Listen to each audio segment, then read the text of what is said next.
Hello everyone, आप सबको पता होगा आज क्या पढ़ना है। हम लोग जानते हैं कि आज सेकंड चैप्टर पढ़ना है। थंबनेल देख के आपने पहचान लिया होगा कि क्या पढ़ना है। फर्स्ट चैप्टर में मैंने बता दिया था फूल के बारे में, मतलब फ्लावर्स के बारे में, उसका डिस्कस कर दिया था क्या होता है क्या नहीं। तो आज उसके थ्योरी के बारे में देखेंगे और पार्ट बाई पार्ट करके वीडियो सब रहेगा, छोटा छोटा वीडियो रहेगा जिसको पढ़ने में परेशानी नहीं होगी किसी चीज़ को। अभी जो मैंने फर्स्ट वीडियो में पढ़ाया था उसको फ्लावर को पहले शॉर्ट में एक समझा देते हैं क्या होता है। फ्लावर हम जानते हैं, फ्लावर में एक वृंत होती है जिसको हम पकड़ते हैं, उसके ऊपर वाला जो कवच होती है फूल को सुरक्षा प्रदान करता है, उसको हम कहते हैं बाह्य दलपुंज। और उसके अंदर वाला जो फूल होता है, फूल के जो पत्ती होती है उसी को कहते हैं दलपुंज। और उसके अंदर जो निकला हुआ रहता है संरचनाएं, उसको हम कहते हैं पुंकेसर और स्त्री केसर। इसके बारे में पढ़ेंगे, उसका निषेचन कैसे होता है उसको जानेंगे। तो पहले इसको फिगर से समझ लीजिए, पहले पीछे वाला रिकॉल कर देते हैं, उसके बाद अगला टॉपिक स्टार्ट करते हैं। जैसे कि आप सब जानते होंगे हम लोग क्या पढ़ा रहे हैं, पुष्प पादप में लैंगिक प्रजनन। तो फर्स्ट वीडियो देख के आपने समझ गया होगा उसमें क्या क्या दिया हुआ है, लेकिन उसमें थ्योरी नहीं बताए थे, तो इसमें हम थ्योरी देख लेते हैं। यहाँ पे ये सब बताया गया है, पुष्प की क्या घटनाएं होती हैं उनकी जानकारी यहाँ पे मैंने बता दिया था। फर्स्ट वीडियो में मैंने सब कुछ समझा दिया है, लेकिन यहाँ पे कुछ थ्योरी दिखा देते हैं आप लोगों को, थ्योरी क्या होता है। तो पुंकेसर से पुष्प में वर्तिका का एक आकर्षण अंग के बारे में बता देते हैं, क्या इसका यूज होता है, कहाँ कहाँ यूज होता है। हम लोग जानते हैं कि हम सभी जानते हैं कि प्राचीन काल से पुष्प के साथ मानव का संबंध रहा है। मानव के लिए पुष्प महत्वपूर्ण है। इसी पुष्प के सामाजिक, धार्मिक, आभूषणात्मक और सांस्कृतिक सभी में पुष्प महत्वपूर्ण भूमिका निभाता है।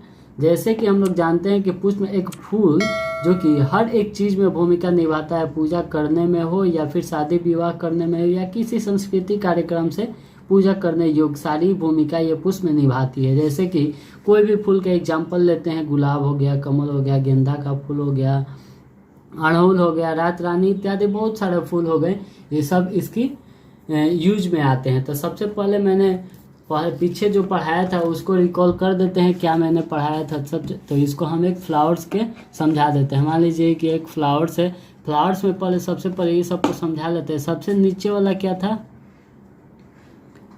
वृंत था। सबसे नीचे वाला कोई डंटी है जिसको हम पकड़ते हैं, जिसको वृंत करते हैं। इसके ऊपरी हिस्सा जो ये दिखाई दे रहा है, ये क्या होता है, पुष्प आसन है, जिसपे फूल बैठा हुआ रहता है। आसन को ही कहते हैं बैठना, जहाँ कोई चीज़ बैठा हुआ रहता है उसको आसन कहते हैं। उसके ऊपर वाला होता है दलपुंज।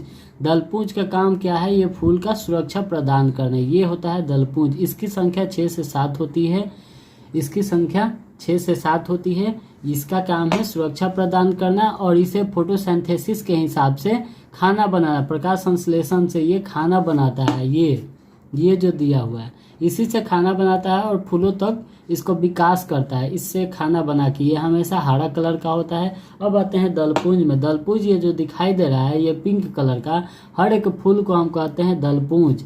ये बहुत सारे कलर के होते हैं, इसी के कारण जो कीट होते हैं आकर्षण होते हैं, इस पे बैठते हैं। इसी रंग बिरंगे फूल के कारण इस पे आके छोटे छोटे कीड़े मकोड़े आके बैठते हैं और यहाँ से इस एक दूसरे से आकर निषेचन करते हैं। कैसे करते हैं ये हम आगे बताएंगे। सबसे पहले इसको रिकॉल कर देते हैं। ये हो जाएगा बाह्य दलपुंज, ये हो जाएगा दलपुंज।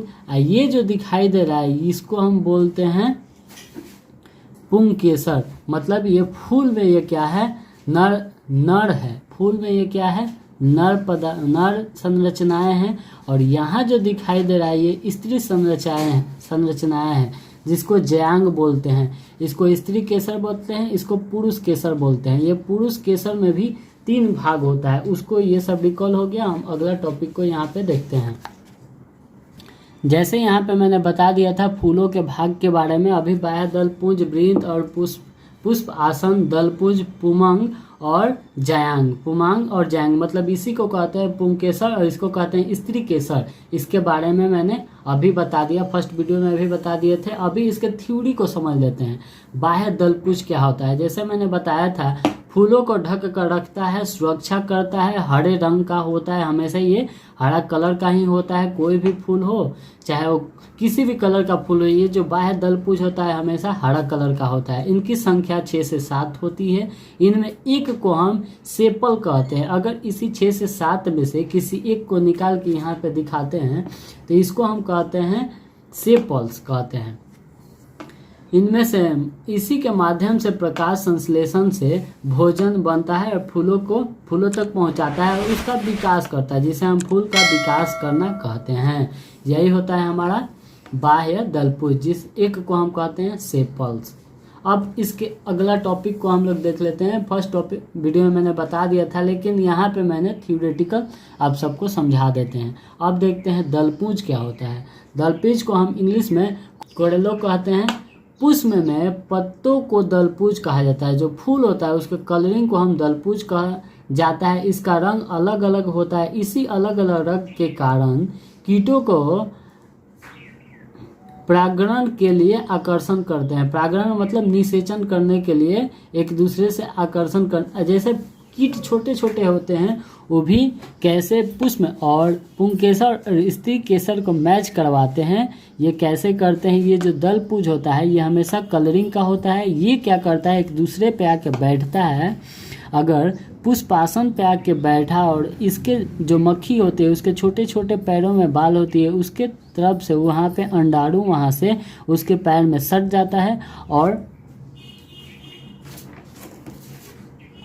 अगर छोटे छोटे कीड़े आके फूल पे बैठते हैं, इसी दलपुंज के रंग बिरंगी के कारण आके इस पे बैठे और उसके छोटे छोटे बाल जो होते हैं उसी में इनमें से ये कण जो होता है, कण सट जाता है। सटने के बाद यही फिर आकर यहाँ बैठते हैं तो इन दोनों का निषेचन हो जाता है। निषेचन करने का भी अलग अलग बहुत सारे तरीका है।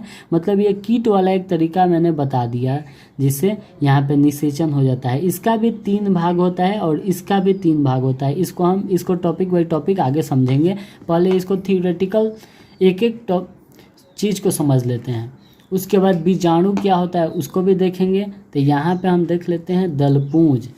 पुष्पों के पत्तों को दलपुंज कहा जाता है। इसका रंग अलग अलग होता है। इसी अलग अलग रंग के कारण कीटों को परागण के लिए आकर्षित करता है। ये जो अलग अलग रंग होता है इसी के कारण जो छोटे मोटे कीड़े मकोड़े होते हैं इस पे आके बैठते हैं, आकर्षण करते हैं कि हमें इस फूल पे जाना चाहिए, ये दूसरा कलर है, ये दूसरा कलर है। मतलब इसे आकर्षित करते हैं रंग बिरंगी कलर से, जिसको हम दलपुंज कहा जाता है। इसमें से एक पत्ते को हम पेटल कहते हैं।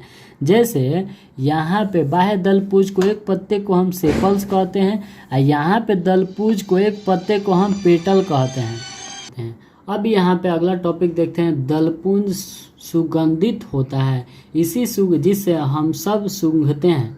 यही जो दलपुंज होता है, फूल का जो कलरिंग होता है जिससे हम लोग सूंघते हैं, उसी में सुगंध होता है।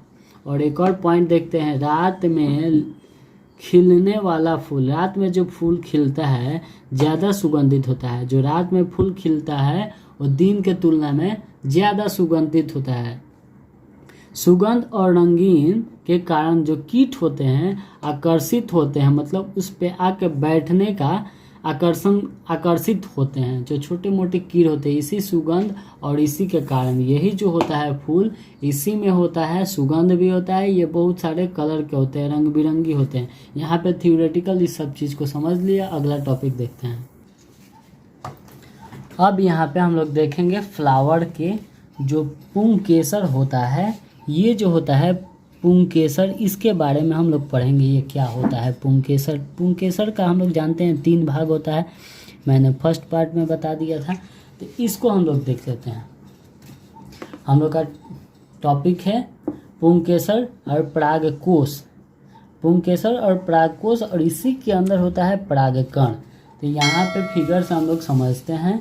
ये जो आप लोग को दिखाई दे रहा है इसी को हम कहते हैं पुंकेसर। ये जो है पुंकेसर है, लेकिन इसके जो ये वाला नीचे वाला हिस्सा है इसको हम पढ़ते हैं जिसका नाम है डंठल। जिसका नाम है डंठल।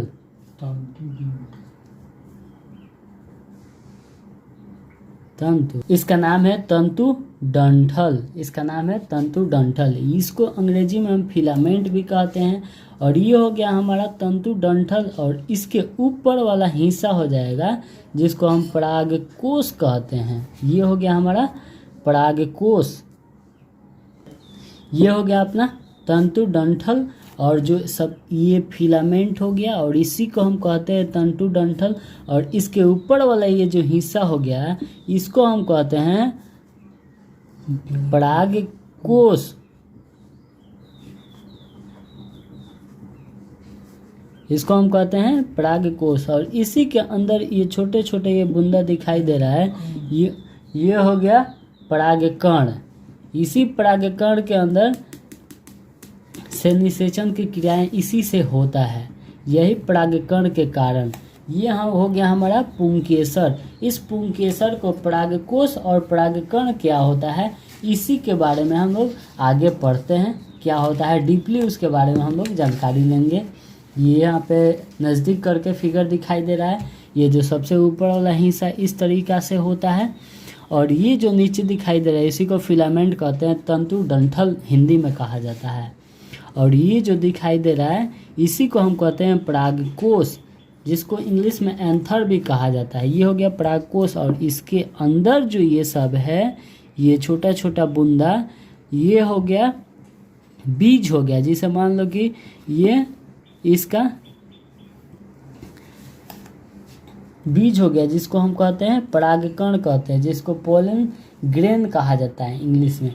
तो हम लोग यहाँ पे फिगर से देख लिए परागकोश क्या होता है, परागकण क्या होता है, तंतु डंठल क्या होता है। पुंकेसर में ये 3 पार्ट होता है, परागकोश, परागकण और परागकोश और परागकण, और नीचे वाला तंतु डंठल। इस तीनों चीज़ को मैंने देख लिया, और आगे हम इसको थ्योरेटिकल समझते हैं। फिगर से तो मैंने समझ लिया, अब थ्योरी से समझते हैं। अब देखो हम क्या है, हम लोग यहाँ पे देख रहे हैं पुंकेसर और परागकोश। पुंकेसर और परागकोश क्या क्या होता है। सबसे नीचे वाला जो हिस्सा था वो फिलामेंट था, और ऊपर वाला हिस्सा है पुंकेसर है, और उसके अंदर वाला है जो परागकण है। अब यहाँ पे हम लोग देखते हैं पुंकेसर और परागकोण, इनमें 2 भाग परागधानी और लघु बीजाणुधानी होता है।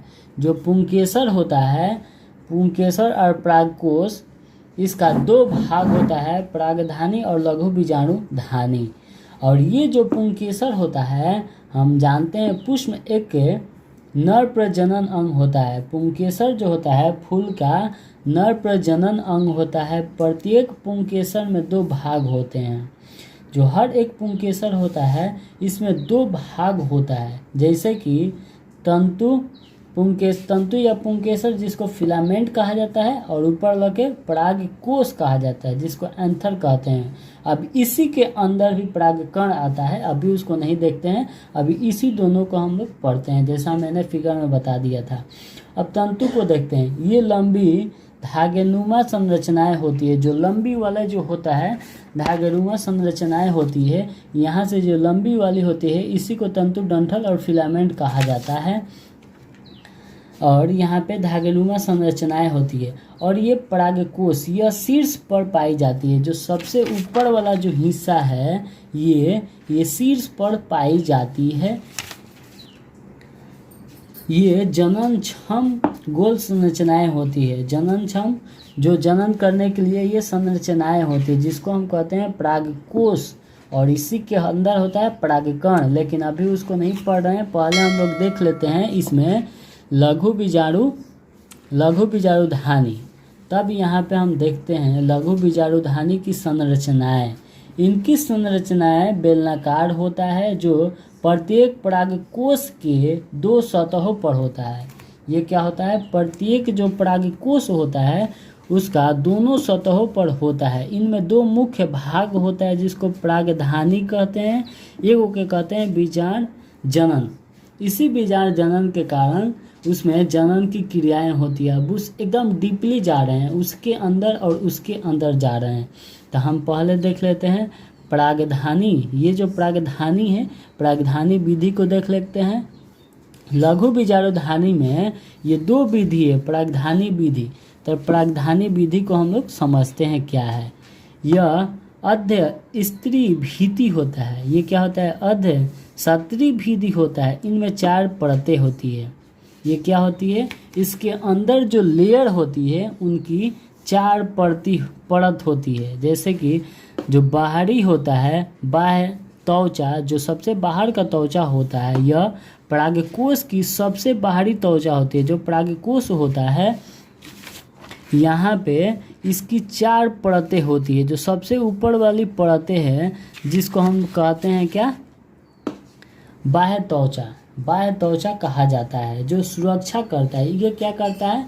पुंकेसर का ऊपरी हिस्सा को सुरक्षा प्रदान करता है। उसके बाद देखते हैं अंत सतही सीम। अंत सतही सीम यह बाह्य त्वचा के भीतर पाया जाता है। जो बाह्य त्वचा होता है उसके भीतर पाया जाता है। जैसे कि ये बाहरी त्वचा हो गया, यहाँ पे ये बाह्य त्वचा हो गया। इसके अंदर ये वाला त्वचा होता है, इसमें ये पाया जाता है। ये बाहरी त्वचा इसके अंदर वाला में पाया जाता है। अब देखते हैं इसका काम क्या होता है। त्वचा के भीतर पाया जाता है, ठीक। अब उसके बीच वाला देखते हैं, मध्य सतर, मिडिल लेयर। यह 1 से 3 परतों वाली पत्ती भीति वाली कोशिका की बनी होती है। यह क्या? 1 से 3 लेयर पत्ती भीति वाली कोशिका के बनी होती है। इनमें मध्य सतर की कोशिकाओं प्रायः नष्ट होकर ऊतकों का पोषण करता है। इसमें जो कोशिका होती है वो नष्ट हो जाती है, जिसके कारण ऊतक का पोषण हो जाता है। जो ऊतक उसमें दिया होता है उसका पोषण होता है। अब देखते हैं टेपिटम सतर। टेपिटम सतर क्या होता है? यह परागधानी की आंतरिक एवं विशिष्ट तरल होता है।